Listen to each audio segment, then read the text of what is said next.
উসমান ইবনে আফফান চলে গেলেন।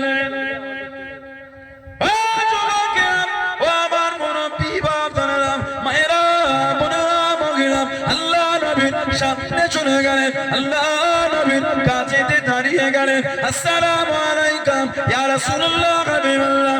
আল্লাহ নবী সালামে জবাব খানা দেন, আল্লাহ নবী উত্তর খানা দেন, ইয়া রাসূলুল্লাহ হাবিবাল্লাহ, ইয়া রাসূলুল্লাহ হাবিবাল্লাহ। আল্লাহ পাকের নবী হুজুর পিয়াতি মাফ করুন, গুস্তাখিটা ক্ষমা করুন। আপনি আমার জন্য দোয়া করেন, আপনি আমার জন্য দোয়া করেন। আমার মাল যেন কমে যায়, আমার অর্থ যেন কমে যায়। এত মাল আমার লাগবে না হুজুর, আপনি দোয়া করেন আমার মাল যেন কমে যায়। আমি উসমান, আমার বড়টা চিন্তা হয়, আমার বড়টা ভয় হয়, যেভাবে মালে বরকত হয়ে যায় আল্লাহ পাক যেভাবে মালে বরকত দিয়ে দেয়। আমি উসমান রাদিয়াল্লাহু তাআলা হয়তো মাল নিয়ে ব্যস্ত হয়ে যাব, হিসাবে ব্যস্ত হয়ে যাব। আপনার পিছনে দাঁড়িয়ে দাঁড়িয়ে আল্লাহ পাকের আর বেশি ইবাদত করতে পারবো না। ইয়া রাসূলুল্লাহ হাবিবাল্লাহ, আল্লাহ পাকের নবী হুজুর আপনি দোয়া করেন আমার মাল যেন কমে যায়। আল্লাহ নবী জানিয়ে দেন, আল্লাহ নবী শুনিয়ে দেন। ও মুসলমান, আস্তে গিয়ে জমিয়ার দস্তরখান বিছিয়ে খাবে না, জমিনে বসে খাবে না, ঘোড়া পিঠে চড়ে চড়ে খাবে, ঘোড়া পিঠে ঘুরে ঘুরে খাবে। হযরত উসমান রাদিয়াল্লাহু তাআলা ঘোড়া পিঠে ঘুরে ঘুরে খাচ্ছেন। মাল কমা দূরে করা, আল্লাহ পাকের হুকুমে মাল আরো বেড়ে যায়। জোরে বলুন সুবহান, আর একটু জোরে বলুন সুবহান। ও যুবক, আল্লাহ নবীর সামনে চলে গেলেন, আল্লাহ নবীর কাছেতে দাঁড়িয়ে গেলেন। আসসালামু আলাইকুম ইয়া রাসূলুল্লাহ হাবিবাল্লাহ সাল্লাল্লাহু আলাইহি ওয়াসাল্লাম। হুজুর পেয়াদি মাফ করুন, মাল ক্ষমা দূরের কথা, মাল আরো বেড়ে যায়। আল্লাহ নবী জিজ্ঞাসা করলেন, আল্লাহ নবী জানতে চাইলেন, ও মুসলমান, তুমি যখন ঘোড়া পিঠে চেপে খাও, যেই লোকমাগুলি জমিনে পড়ে যায়, যেই লোকমাগুলি নিচে পড়ে যায়, ওগুলোকে কি কোনো বাবা? ইয়া রাসূলুল্লাহ হাবিবাল্লাহ, ইয়া রাসূলুল্লাহ হাবিবাল্লাহ। আল্লাহ পাকের নবী আমি উসমান রাদিয়াল্লাহু তাআলা আমার খাওয়াটা মিটে গেলে ঘোড়া পিঠ থেকে নিচে নেমে ওগুলো খুঁড়িয়ে খুঁড়িয়ে ধুলোগুলোকে সাফ করে ময়লাগুলোকে সাফ করে আল্লাহ পাকের দেওয়া রিজিক মনে করে ওগুলোকে আবার খেয়ে নি। আল্লাহ নবী জানিয়ে দিয়েন, আল্লাহ নবী সরিয়ে দিয়েন, ও মুসলমান, তুমি আল্লাহ দেওয়া রিজিকে এত সম্মান করেছো বাবা। আল্লাহ রাব্বুল আলামিন এত খুশি হয়ে গিয়েছে তোমার মালেতে। আল্লাহ রাব্বুল আলামিন এত বরকত দিয়ে দিয়েছেন। জোরে বলুন সুবহান, আর একটু জোরে বলুন সুবহান। উসমান, আর তুমি নিচই বসে নয়, দস্তরখান বিছিয়ে নয়, ঘোড়ার পিঠে চেপে খাবে। রাদিয়াল্লাহু তাআলা আল্লাহ নবী জানার সামনে বলেছেন, উসমান রাফিকি ফিল জান্নাহ, তুমি হলে আমার আল্লাহর জান্নাতের বন্ধু। জোরে বলো। নবী ওনাকে দেখে লজ্জা করতেন। হযরত উসমান ইবনে আফফান নবী ওনাকে দেখে লজ্জা করতেন, লজ্জা, হায়া। আমাদের মধ্যে হায়া কমে গেছে। আল্লাহ রাসূল বলেছেন, আল হায়াউ শুবাতুম মিনাল ঈমান। লজ্জা এটা ঈমানের একটা অংশ, ঈমানের একটা অঙ্গ। যার মধ্যে লজ্জা নাই, জানবেন ঈমানের একটা অংশ কম হয়ে গেল। ইদানিং আমাদের সমাজে যুবক আর যুবতীদের লজ্জা নাই। আমাদের বাড়ির মেয়েগুলি এত নোংরা পোশাক পরে রাস্তায় ঘোরে, তাকাতে ঘৃণা লাগে। বলে ঠিক বলছে না ভুল বলছে? আমাদের বাড়ির কিছু যুবক আছে এত নোংরা হয়ে রাস্তায় হাঁটে, ওদের দিকে ফিরতে কষ্ট মনে হয়। ছেলেটা এত খারাপ হয়ে গেল। ছেলে মেয়েগুলির কি নাই বলে?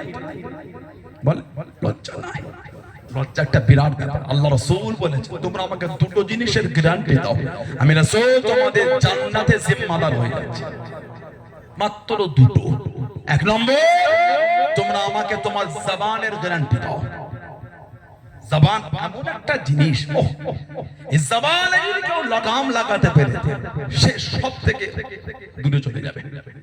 যদি জবানে মিথ্যা না বলে আর হারাম না খায়, এই দুটো জিনিস যদি জবানে ও লাগাম লাগাতে পেরেছে, একটা মানুষ পরিবর্তন কিভাবে হবে বুঝতে পারবে। 2 নম্বর, লজ্জা স্থান। তোমরা যদি তোমাদের লজ্জা স্থানকে হেফাজত করতে পেরেছো, এই দুটো জিনিস আমি নবী তোমাদের জান্নাতের গ্যারান্টি দিয়ে দিলাম। জোরে বলো। আমাদের সমাজে লজ্জাটা উঠে গেল, শরম লাগে। আমাদের বাড়ির বোনগুলি, মাগুলি, মেয়েগুলি রাস্তাঘাটে ঘুরলে আর মাথায় কাপড়ও দেয় না, ওড়নাও দেয় না। ওড়না তো দোকানে পাওয়াই যায় না। ঠিক বলছেন? এখন দড়ির মতন বিক্রি হয় ওড়না, এখন দড়ি। জামা পিস কিনলে, 3 পিস কিনলে ওড়না ওই মশারির নেটের মতো, মশারি চাল। কেন ওড়নার লোক ব্যবহার করে না। যে কোনো সম্প্রদায় বলে, যে কোনো সম্প্রদায় বলে, কিছু কিছু এমন সম্ভ্রান্ত হিন্দু ভাইদের বাড়ির ফ্যামিলি আছে, বাড়ির গেটে লেখা থাকে বিনা অনুমতিতে প্রবেশ নিষেধ। কি বলছেন আপনি আমাকে? এগুলো আমাদের নিজের চোখে দেখা। আমাদের এলাকায় একটা ডাক্তার ছিলেন, শক্তি ডাক্তার নামে পরিচিত ছিলেন, মেজো হুজুর আহমদ মুফতি আদম মেসলা হুজুর রহমাতুল্লাহ। ওনাকে তালতলা হাটে একটা ডক্টর স্বাস্থ্য কেন্দ্র মেজো হুজুর কেবলা করে দিয়েছিলেন। তখন আমরা ছোট, 2098 2000 সালে হবে, কম বেশি কি একটু আগেও হবে। মেজো হুজুর কেবলা করে দিয়েছিলেন। ডাক্তার সাহেবের বাড়িতে এই বাইরে লেখা থাকতো বিনা অনুমতিতে প্রবেশ নিষেধ। এখন আমাদের বাড়ির মেয়েগুলি ওড়নাও নাই না। কি নাই বলেন তো? বলে লজ্জা নাই। আল্লাহ আমাদের করে লজ্জাওয়ালা বানিয়ে দেন, হায়াওয়ালা বানিয়ে দেন। বলুন আমি, বলুন আল্লাহুম্মা আমিন। লজ্জাটা বিরাট ব্যাপার। আপনার যদি লজ্জা থাকে, লোক সমাজে আপনি কোনো জিনিস পারবেন না টপ করে করতে, ঝগড়া করতে পারবেন না। দেখছি কি বলবে লোক, ঈমান বাধা দিচ্ছে আপনাকে। আপনি রাস্তায় দাঁড়িয়ে দুটো বাজে কথা বলবেন, এই 5টা লোক আছে, খারাপ মাথায় হবে না। ঈমান বাধা দিচ্ছে আপনাকে, লজ্জা আছে আপনার মধ্যে, লজ্জা আছে। যদি আপনি এটা করে ফেলে যাবেন, লজ্জা নাই আপনার। আল্লাহ আমাদের কোনো বুঝতে তৌফিক দান করে। বলুন আল্লাহুম্মা আমিন। জোরে বলে আল্লাহ। নবী হযরত উসমান ইবনে আফফান, ওনাকে দেখে আমাদের নবী লজ্জা করতেন। আমাদের নবীকে উসমান ইবনে আফফান, ইয়া রাসূলুল্লাহ সাল্লাল্লাহু আলাইহি ওয়াসাল্লাম, হুজুর আপনি আমাকে দেখে লজ্জা করেন, হুজুর আমার বড় খারাপ লাগে।